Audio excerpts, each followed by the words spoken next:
국회가 조금 전 본회를 열고 코로나19 위기 대응을 위한 4차 추경안을 통과시켰습니다. 논란이 많았던 통신비는 전 국민 대신 나이에 따라 선별 지급을 하고 독감 백신 무료 접종은 취약계층 105만 명에게도 확대하기로 했습니다. 취재기자 연결해서 자세한 내용 알아보죠. 한현희 기자. 네, 국회입니다. 자, 4차 추경안 통과됐습니다. 어떤 내용이 담겼습니까? 네, 조금 전 본회의에서 4차 추경안이 통과됐습니다. 초 정부안보다 296억 원이 삭감된 7조 8,147억 원 규모입니다. 추경안에는 앞서 오늘 오전 민주당과 국민의힘 원내대표가 만나서 합의한 내용이 반영됐는데요. 가장 쟁점이 됐던 통신비는 전 국민 지급 대신 만 16세부터 34세와 만 65세 이상만 지원합니다. 이에 따라 애초 9,200억 원으로 잡혔던 예산이 5,200억 원가량 삭감됐는데요. 이렇게 삭감된 예산 일부를 국민의힘 요구사항이었던 독감 백신 무료 접종 예산으로 돌려서 의료급여 수급권자와 장애인 연금 수령자 등 이 취약계층 105만 명에게도 독감 백신 무료 접종을 확대합니다. 또 코로나 백신 확보도 중요한 상황인 만큼 예산 1,840억 원은 전 국민의 20%에 해당하는 1,037만 명에 대한 코로나 백신 물량 확보에 쓰기로 했습니다. 돌봄 지원비도 확대했습니다. 다만 고등학생까지 지원하는 것은 재정적으로 무리가 있는 만큼 초등학생까지였던 지원 대상을 중학생까지로 확대하기로 했습니다. 또 중학생을 돌봄 사업 영역으로 보기는 어려운 만큼 비대면 학습 한시 지원금이란 이름으로 15만 원씩 지급한다는 계획입니다. 이와 함께 애초 2차 지원금 대상에서 빠졌던 법인 택시 운전자에게도 100만 원을 지원하기로 했고요. 집합금지 업종 가운데 지원 대상에서 빠졌던 유흥주점과 콜라텍도 소상공인 세희망자금 200만 원을 지원하기로 했습니다. 여야가 이 긴급한 상황을 고려해서 추경안을 신속히 통과시킨 만큼 정부는 최대한 추석 전 지원이 가능하도록 집행에 속도를 낸다는 방침입니다. 애초에 지원 대상에서 빠졌던 유흥주점을 여야가 지원 대상에 포함한 것으로 또 논란이 일고 있죠. 네, 그렇습니다. 유흥주점 지원이 국민 정서와 거리가 멀다는 지적입니다. 여성단체들이 부정부패한 접대와 성차별, 성착취의 온상이라며 유흥주점 지원 결정 철회를 주장한 데 이어서 민주당 안에서도 비판의 목소리가 나왔습니다. 여성운동가 출신인 민주당 권인숙 의원은 적어도 석 달간 600만 명이 다녀가 화랑이었던 대도시의 룸살롱은 지원 대상에서 빠져야 한다고 주장했는데요.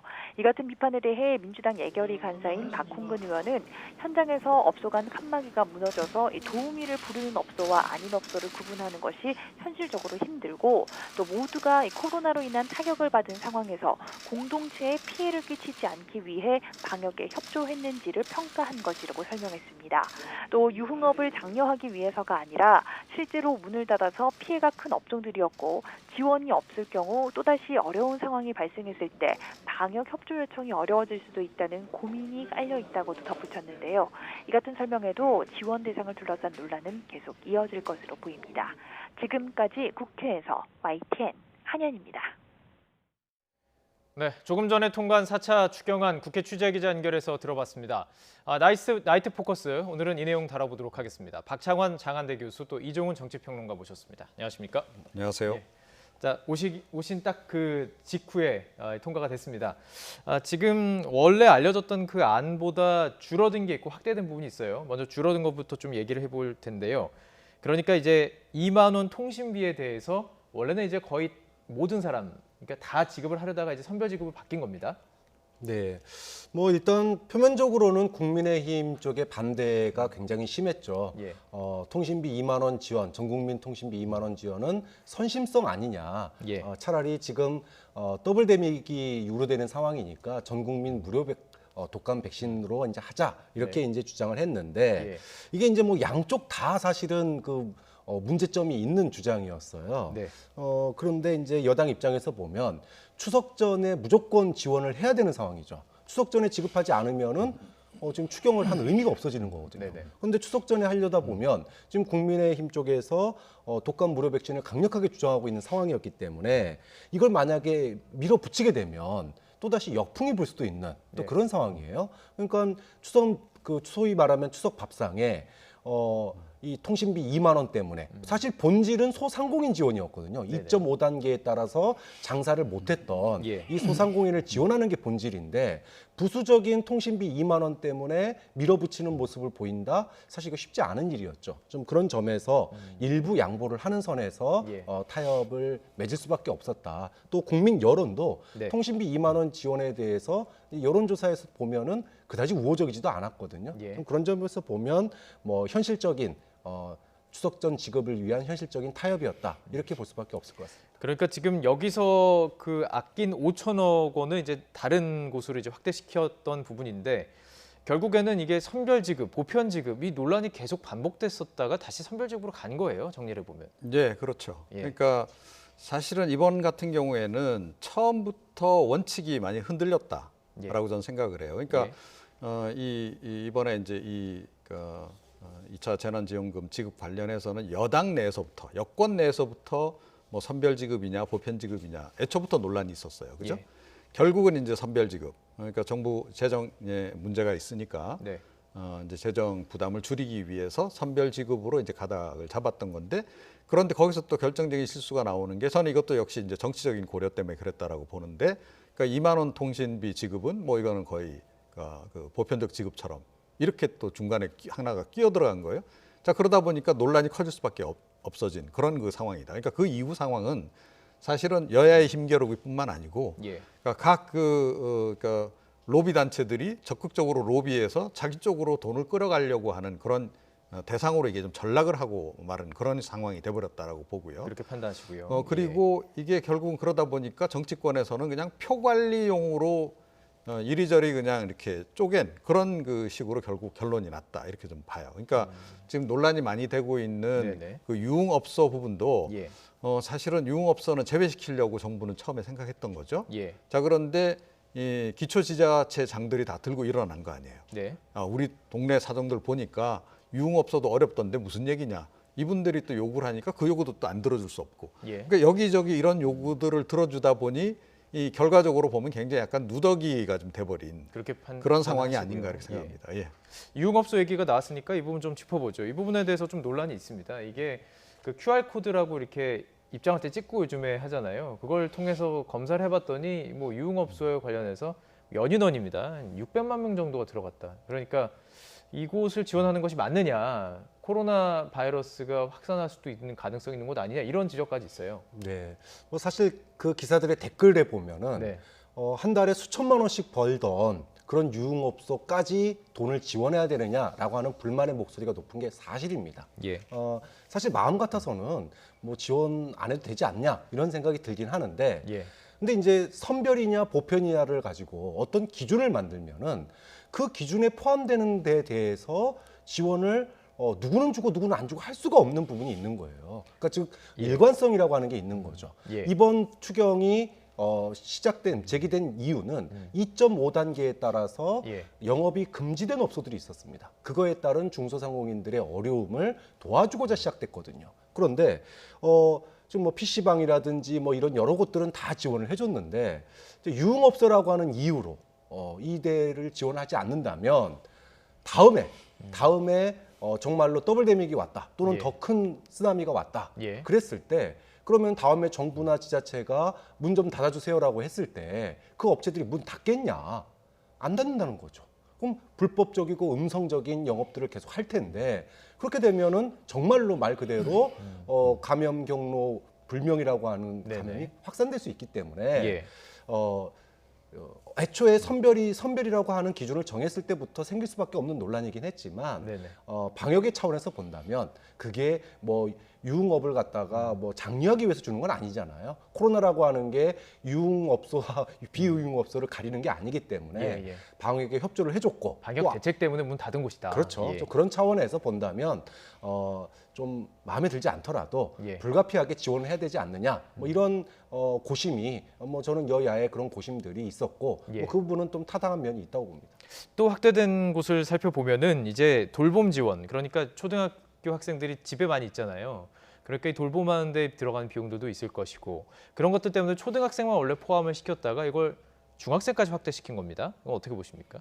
그러니까 이것도 좀 끼워넣기가 돼버린 거죠 결과적으로. 예. 그러니까 처음에는 이제 초등학생 그 미만, 그러니까 초등학생 이하만 이제 지원하기로 해서 초등학생까지만 이제 지원을 하는 걸로 네. 그렇게 이제 계획이 잡혀 있고 실제로 그런 돌봄 지원은 지금 활발하게 이루어지고 있어요. 금액도 좀 인상을 했고, 자 그런 상태인데 아니 그러면 중학생, 고등학생 자녀 둔 사람들은 그럼 돌봄이 필요 없냐? 아 우리도 마찬가지로 애들이 요즘 학교 안 가고 집에 있고 그러면 예를 들어 뭐 그 맞벌이 부부 같은 경우 누구 한 명은 집에 묶여가지고 애들 관리해야 되는 이런 상황도 있을 수 있는 건데 네네. 이런 이제 문제 제기들이 좀 있었어요. 자 그러다 보니까 제가 보기에는 아마 마음 같아서는 고등학생까지도 다 포함하고 싶었을 겁니다. 그런데 예산이 거기까지 허용하지는 않으니까 중학생까지 자르자. 네. 이렇게 돼서 지금 이제 중학생까지 이제 지급하는 걸로 이렇게 결정이 난 그런 거죠. 의미에서 누더기라고 표현하신 거군요. 예, 그렇습니다. 예. 또 한 가지 살펴보면은 좀 저희가 그래픽으로 보여주고 있었는데요. 소득 감소 그 법인 택시도 얘기가 많았어요, 사실은요. 그죠? 법인 택시가 힘든데 개인 택시보다 더 힘들 수도 있는데 왜 빼느냐? 뭐 그런 의미에서 들어간 거라고 볼까요? 네, 사실 이제 법인 택시 같은 경우에 완전 월급제를 시행하는 법인 택시는 별로 없습니다. 예. 많이 월급제가 보편화되긴 했지만 수입에 비례해서 회사에다 갖다 주는 돈 일정액을 갖다가 채워야지 월급을 받는 경우가 많거든요. 네네. 그런 점에서 보면은 사실은 이제 택시 뭐 이게 사실 우리가 탈 때 개인 택시냐 법인 택시냐 골라서 타는 게 아니잖아요. 그러다 보니까 택시의 승객 감소가 또렷했고 예. 그로 인해서 수입 감소가 분명한데 개인 택시는 사업자라는 이유로 지원해주고 법인 택시는 노동자라는 이유로 지원해주지 않는다라면은 예. 그 임금 감소분에 대해서 고통받고 있는 법인 택시 노동자들은 어떻게 할 거냐 이런 얘기가 이제 나왔다 보니까 예. 형평성의 문제가 제기가 된 거죠. 뭐 형평성의 문제를 갖다가 자꾸 이제 누더기다 이렇게 얘기해 버리면 할 말이 없는 거예요. 예. 보편 지원하지 않는 이상 어차피 선택과 집중을 할 수밖에 없습니다. 자, 그런데 이번 추경의 의미가 2.5단계로 인해서 어려워진 사람들을 돕자는 거였잖아요. 예. 그럼 중소상공인과 중소상공인에 준하는 그러니까 특수 업무직이 있는 거거든요. 예를 들어 빨간펜 선생님처럼 이렇게 줄어드는 부분에 대해서 지원을 네네. 해주는데 네네. 법인 택시도 비슷했다라는 거죠. 좀 예. 그런 점에서 뭐 잘된 지원이다. 물론 뭐 더 많이 지원해주면 좋겠지만 예. 지원해주는 폭이 그 정도라면은 뭐 어쩔 수 없는 선택 아니냐라고. 예. 그 고민한 흔적들이 많이 보이는 게 사실입니다. 그리고 이제 계속 이제 국민의힘에서 주장했던 백신 이 부분도 뭐 더 확대를 시키고 싶었지만 사실 물량 공급이 쉽지가 않다라는 현실적인 이유가 있었어요. 그래서 지금 한 105만 명 정도 추가를 네. 한 거죠. 예. 그렇죠. 그러니까 이제 취약계층 중심으로 해서 네. 그런 정도 이제 더 추가하는 선에서 이제 일단 여야 합의가 좀 이루어진 겁니다. 예. 예, 사실은 그 통신비 2만 원, 그러니까 13세 이상 전체 지급 안만큼이나 뭐 전 국민에게 뭐 독감 예방 백신을 하자. 이거 역시 굉장히 좀 포퓰리즘적인 성격이 굉장히 강했다라고 저는 생각을 해요. 표 관리의 의미가 굉장히 강했다고 보는데 예. 그런데 일단 말을 꺼내놨으니 이제 책임은 져야 되는 거죠. 그러니까 물러설 수는 없는 거고 하니까 이제 서로가 이제 반씩 양보를 한 결과물이다라고 봐요. 물론 이제 예. 뭐 정치라고 하는 게 워낙 이제 이렇게 이해관계를 조정하는 것이고 하기 때문에 뭐 그런 점에서 이해할 수 있는 정치적으로는 이해할 수 있는 측면은 없잖아 있으나 조금 전에 말씀드렸듯이 이 또한 이게 처음부터 정부 예. 여당 쪽에서 원칙을 확실하게 정하고 그 원칙에 따라서 쭉 밀고 나오지 못하다 보니까 예. 유발된 이것도 문제다라는 거예요. 그러니까 지금 뭐 백신 공급 관련해서 약간 좀 문제가 벌써 이제 유발되기도 했는데 어찌됐건 이제 저 정도로 그러면 이제 충분하냐라고 또 이야기하면 또 그렇다라고 또 보기도 우리가 또 어려운 거고. 예. 그러니까 좀 애매한 선에서 또 결과적으로 이제 합의가 이루어지고 난 예. 그런 상황이 아닌가 이렇게 생각합니다. 저희가 이제 내용을 좀 정리를 해봤습니다. 그 원안에서 줄어든 것 그리고 더 이제 줄어들었기 때문에 그만큼 더 받게 되는 이 부분들. 시청자 여러분들께서도 내가 얼마를 받게 될지 이런 것도 좀 계산하고 계실 텐데 자 이것과 관련해서 정치적인 결정들이 이루어진 거기 때문에 정치적인 이야기를 좀 해볼 필요가 있을 것 같습니다. 2만 원 통신비 지원에 대해서 사실 이낙연 더불어민주당 대표 사실 그 이 부분에 대해서 좀 주장을 하셨던 부분이 있어요. 그래서 이 부분에 대해서 통신비 도와드리지 못한 것에 대해서 죄송하다 이런 표현을 했습니다. 이거 어떻게 들으셨습니까? 예. 뭐 사실 이제 저도 나이대가 지원을 못 받는 사람인데 네. 받기도 전에 사실 기분 나빴어요. 그러니까 맨 처음에 통신비 2만 원 지원해 준다. 아 나오나 보다. 사실 휴대폰 요금에 대해서 상당히 많이 지급 나가잖아요. 그러다 네네. 보니까 2만 원 깎이겠네. 좀 기분이 좋았습니다. 네. 그런데 그때 35세부터 또 50세, 60세까지는 안 준대요. 네. 받기도 전에 기분 나쁜 겁니다. 예. 그 다음에 또 준다 그랬다가 예. 결과적으로 또 안 줍니다. 2만 원 가지고 장난치는 것도 아니고 차라리 안 준다고 하지. 그러니까 여기에 문제점은요. 맨 처음에 선별이라고 했으면 네. 그 선별의 원칙을 지켜 나갔어야 됩니다. 선별이라고 그랬는데 갑자기 보편이 나오고 또 보편이라고 그랬는데 준다 그랬다가 안 준다 그랬다가 준다 그랬다가 안 준다 그래요. 예. 이러면 사실 어떤 사람에게는 그게 굉장히 큰 돈이고 예를 들어 4인 가족으로 기준이 보면은 2만 원씩이면 8만 원이 아껴지는 돈입니다. 또 어떤 사람에게는 아무것도 아닌 돈이지만 정부가 원칙이 없다라고 하는 느낌을 받을 수밖에 없는 거예요. 그리고 예. 2만 원을 주는 거에 대해서도 이게 전 국민에게 추석의 위로성으로 주는 건지 아니면 이번 명절에 성묘도 가지 말고 네네. 그다음에 고향도 가지 말고 그러니까 부모님과 영상 통화도 하고 또 데이터도 많이 들어가니까 이런 방역 소위 이번 추석 때 고향 방문하지 않는 대신에 이동하지 않는 대신에 좀 그런 비용으로 예, 데이터 예. 비용으로 네. 지원해 준다고 그랬으면 방역 비용이거든요. 이거는요. 예. 그렇게 얘기를 했고 그렇게 접근을 했다면은 그거는 할 수 있는 얘기예요. 그런데 포장이 어떻게 됐냐? 전 국민에게 주는 작은 선물이라고 표장이 돼 버렸어요. 그러니까 2만 원을 선물로 받느냐 안 받느냐가 돼 버린 거예요. 받을 뻔하다 못 받는 그렇죠. 분이 계시니까. 그럼 예. 준다 그랬다가 안 받으면 기분 나쁜 거고요. 예. 또 안 준다 그러니까는 국민의힘에서 얘기했던 전 국민 독감 무료 예. 백신 접종이 사실 현실성이 없음에도 불구하고 상당 부분 그게 낫다라고 하는 여론이 있을 수밖에 없었던 거죠. 좀 그런 점에서 최종적으로 결국은 준다 그랬다 또 안 준다 그랬기 때문에 예. 준다 그런 건 대통령이랑 합의된 상황이었어요. 근데 결과적으로 지금 못 줬지 않습니까? 당연히 사과해야 되는데 예. 못 줘서 사과를 하는 게 아니에요. 원칙과 과정상에 있어서 국민들에게 예. 일관되지 못했고 또 효율적이지 못했다라는 거죠. 좀 예. 그런 점에서 저는 사과가 이루어져야 된다고 봅니다. 애초에 그 정부 여당에서는 그러니까 이 선별 지급을 할 수밖에 없는 상황에서 보편적으로 좀 줄 수 있는 것 그리고 이게 한 가구당 2만 원씩 한 사람씩 받다 보면은 꽤 큰 규모로 도움이 될 수도 있고 그리고 이제 2만 원을 지원하는 그 부분에 있어서 다른 형식으로 주면 또 돈이 많이 투자가 돼야 된다 그러더라고요. 그래서 그런 방법을 선택을 했지만 말씀해 주신 것처럼 원칙이 흔들렸다 이런 비판을 해주셨는데요. 뭐 동의하시는지요? 예. 네, 그러니까 이게 결국 이제 정부적 판단이 개입돼서 그런 건데 예. 문재인 대통령이 처음에 작은 선물이라고 표현한 게 그게 본래 이게 들어가게 된 그 배경이라고 봐야 돼요. 그러니까 뭐냐 하면 예. 워낙은 이번에 이제 이번에 굉장히 좀 이제 코로나19 상황에서 이제 힘든 소상공인 또 취약계층 예. 지원에 이제 초점을 맞추는 규율에 이제 초점을 맞춘 그런 쪽으로 이제 간다라고 얘기를 이제 했단 말이에요. 예. 자, 그런데 그렇게 하다 보니까 이제 당내에서도 보편적 지급을 주장했던 사람들의 또 그 여론이라는 게 있는 거잖아요. 그죠? 또 일반 국민들이 그러면 지난번엔 받다가 이번에 못 받으면 좀 서운해하실 텐데요. 뭐 이런 이제 얘기를 누군가 했겠죠. 자, 그러니까 그렇다면 국민들에게 조금의 성의 표시라도 좀 하자. 그러니까 다 못 드리지만 뭐 조금이라도 좀 이렇게 그런 의미로 사실은 이게 들어간 겁니다. 예. 그래서 제가 이게 좀 처음부터 그러니까 원칙의 문제가 있었던 것이고 또 이제 이 부분이 그러니까 이런 식으로 정부적 판단이 개입되다 보니까 결과적으로 이게 정치적인 어떤 그 협상의 대상이 지금 돼버리는 그런 예. 식으로 이제 전개가 됐다라는 점을 말씀을 드리는 거예요. 근데 예.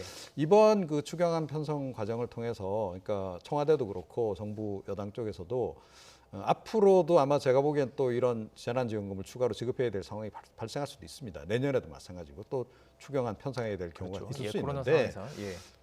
그때는 좀 원칙을 처음부터 좀 단호하게 분명하게 정하고 그 원칙을 끝까지 지켜나가는 게 굉장히 중요하다라고 예. 생각해요. 그 중간에 자꾸 정무적인 판단이 개입되다 보면 이게 그야말로 이 배가 자꾸 산으로 올라가는 겁니다. 그러니까 왜냐하면 이해관계 당사자들은 많잖아요. 예. 그리고 뭐 좀 속된 말로 이건 거의 꽁돈이네 이런 생각이 들기 시작하면 사람들이 예. 서로 가져가기 위해서 굉장히 애를 쓰게 된다는 거예요. 그럼 불필요하게 사회적인 비용도 많이 나갈 뿐만 아니라 네네. 논란도 더 격화될 수밖에 없다 이렇게 생각을 합니다. 저희가 이제 조금 전에 그 유흥주점에 관련해서도 잠깐 뭐 얘기를 해봤는데요. 저희가 이 부분 녹취를 좀 준비한 게 있습니다. 이 부분 박홍근 더불어민주당 예결위 간사인데요. 이 부분 듣고 또 다른 뭐 토론할 부분이 있기 때문에 뭐 듣고 이야기 계속 나눠가도록 하겠습니다. 먼저 들어보시죠. 집합금격종 중에서 2개가 남아 있지 않았습니까? 유흥주점과 콜라텍이었는데 우리가 뭐 유흥업을 장려하기 위해서 지원하자는 것이 아니라 실제 문을 닫아서 그동안 금지 업종이다 보니까 가게 문을 닫아서 피해가 큰 업종들이었고 더구나 여기에 방역에 철저히 협조를 해준 분들이기 때문에 피해가 큰 분들과 방역에 협조한 분들에게 지원을 하지 않을 경우 앞으로 혹시 또 어려운 상황이 발생했을 때 방역 협조를 우리가 다시 요청할 수 없는 거 아니냐 여러 가지 검토 끝에 다른 소상공인과 마찬가지로 세망자금 200만 원을 지급하는 것으로 이렇게. 네, 애초 원안에서는 이제 그 여성 도우미가 있는 그러니까 1종, 2종, 3종으로 나뉘었는데 3종은 이제 빠졌던 거예요. 근데 이제 그게 들어가다 보니까 여성계 반발이 지금 들려오고 있습니다. 이거 어떻게 판단하십니까? 네, 뭐 여성계 입장에서 보면 유사 성행위 또는 비슷한 여성을 상품화시키는 네. 그런 어떤 유흥업소에 대해서 예. 그리고 또 지난 6월 달부터 해서 600만 명이 이용했다고 하는데 네네. 그런 데까지 지원해 줘야 되냐? 이거는 뭐 오히려 그런 데는 빼야 되는 거 아니냐? 이런 이제 그런 얘기를 할 수밖에 없는 거예요. 그런데 뭐 이거는 양쪽 다 얘기가 맞다라고 할 수밖에 없습니다. 뭐 권인숙 더불어민주당 의원 같은 경우에 유흥주점까지 주는 거는 예. 뭐 이건 너무 나간 거다 이런 이제 주장을 하셨어요. 그렇습니다. 근데 뭐 이것도 맞는 얘기죠. 예. 그렇지만 또 한편에서 보면 코로나가 유흥업소는 피해서 전파되는 건 아니잖아요. 예. 거기도 문을 닫아야지 코로나 확산이 안 되는 거 아닙니까? 네네. 그러면 이번 4차 추경이라고 하는 게 2.5단계로 문 닫은 상공인들에게 지원을 해주는 게 본질이었기 때문에 네네. 아까 얘기했던 것처럼 다음에 올겨울에 정말로 또 코로나가 확산되면 네. 그때 또 닫으라고 그래야 돼요. 근데 만약에 이번에 지원해서 뺀다 그러면 그런 부분이 있군요. 유흥업소들이 예. 문 다음에 닫겠습니까? 안 닫는단 말이에요. 좀 그런 차원에서 보면 방역적인 차원에서 예. 어떤 기준을 정했으면 그 기준에 따라서 문 닫은 업체는 줄 수밖에 없는 그런 측면이 있다. 그런 예. 점에서 선별 지급 자체가 네. 50%냐 51%냐 이런 어떤 혼란을 가져올 수밖에 없다라고 하는 걸 또 한번 보여주는 건데 예. 좀 그런 점에서 2차 재난지원금이라고 하는 말 붙인 것 자체가 전 잘못됐다고 봐요. 그러니까 1차 재난지원금은 전체 다 지급했잖아요. 네. 근데 이번에 전체 지급 안 할 거였으면 아예 이름 자체를 갖다가 2차 재난지원금이라고 붙이면 안 됐다. 2.5단계에 따른 뭐 영업을 못한 피해 업소들에 보전 대한 뭐, 중소상공인 지원금, 예, 예. 그다음에 돌봄 지원금 이런 예. 형식으로 해서 특별 목적으로 진행을 했었어야 되는데 예. 애초에 2차 재난지원금이라고 하니까 1차와 다르잖아요. 다르다 보니까 그 기준이 어떤 정해졌으면 그 기준에 대한 논란이 생길 수밖에 없는 겁니다. 좀 그런 점에서 이번 2차 재난지원금은 설계부터 맨 처음에 선별이냐 보편이냐 장명부터 시작해서 과정까지 좀 아쉬운 부분이 굉장히 많다. 다음에 지급할 때는 예, 예. 선별이면 아예 재난지원금이란 말 쓰지 말고 예. 다른 용어로서 지원을 해야 된다고 봅니다. 그렇군요. 어쩌면 이번 그 지급이 뭐 여야 합의 과정에서 이루어졌기 때문에 그 선별 지급이라는 뭐 선별 지급의 어떤 기준이 하나가 되지 않을까 이런 생각도 좀 드는데요. 자, 이 부분도 좀 얘기를 해봐야 될 것 같습니다. 지난 1차 재난지원금 당시에 그 여당이 한 10에서 20%, 한 1조 정도를 예상을 하고 기부를 받을 것이다 예상을 했어요. 근데 이 결과가 지금 발표가 됐습니다. 기부한 금액을 봤더니 한 0.2%가 나왔어요. 287억 원. 생각한 것보다는 적었다 이렇게 판단을 하던데요. 네. 이게 왜 이렇겠습니까? 이게 처음부터 관제였기 때문에 그런 거예요.